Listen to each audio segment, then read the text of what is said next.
आज की गंगा में नहाने के लिए आए मेरे प्रिय भक्तों, इतिहास के बारे में हमारी चर्चा हो चुकी है ब्राह्मण वंश तक।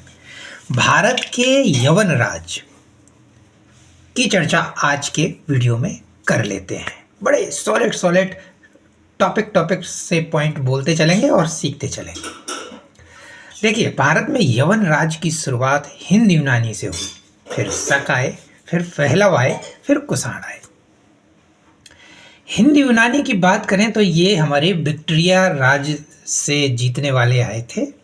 ये डियोडोटस से शुरुआत होती है फर्स्ट से, फिर डियोडोटस सेकंड, फिर यूथिडेमस, फिर डेमिट्रियस, फिर मेनेंडर, फिर यूक्रेटाइडस, फिर एंडीएल्टस और लास्ट में हर्मिक्स। ये पूरी कहानी है इसमें। हाँ बेटू, डेमेट्रियस के टाइम पे इन लोगों ने सबसे पहले भारत में आक्रमण किया था। करेक्ट। 190 ईसा पूर्व में इन्होंने साकल को अपनी राजधानी बनाया, सिंध, पंजाब, अफगानिस्तान को जीत लिया।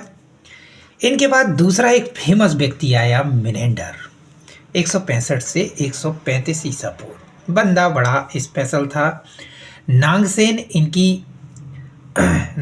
और इनके बीच में चर्चा हुई, उससे एक बढ़िया बुक निकली, मिलिंद हो, बहुत फेमस है। और इन्होंने अपने बुद्ध धर्म की शिक्षा भी नागसेनी से ली। क्या बात है, नागार्जुन भी इनका नाम था।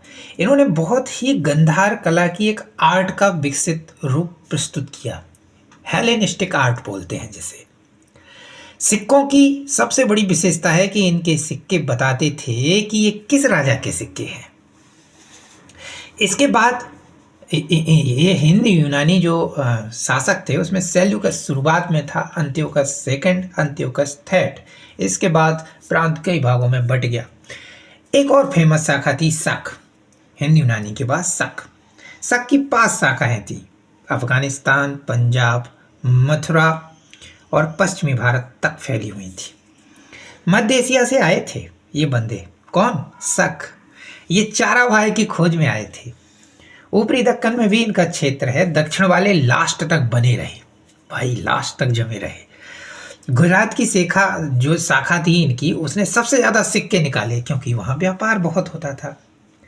58 ईस्वी में सबसे पहले ईसा पूर्व में ये घुसे तो वहाँ के एक लोकल उज्जैन के राजा ने उन्हें हरा दिया और विक्रमादित्य की उपाधि दी। यह उपाधि इतनी प्रसिद्ध हुई कि 14 राजा इसी उपाधि को लेते रहे। इनके समय में एक फेमस राजा रुद्रदामन प्रथम हुआ, 130 से 150। इन्होंने संस्कृत में ही सारी व्यवस्था रखी। गिरनार अभिलेख संस्कृत में था। काटियावाड़ की जो सुदर्शन झील था उसका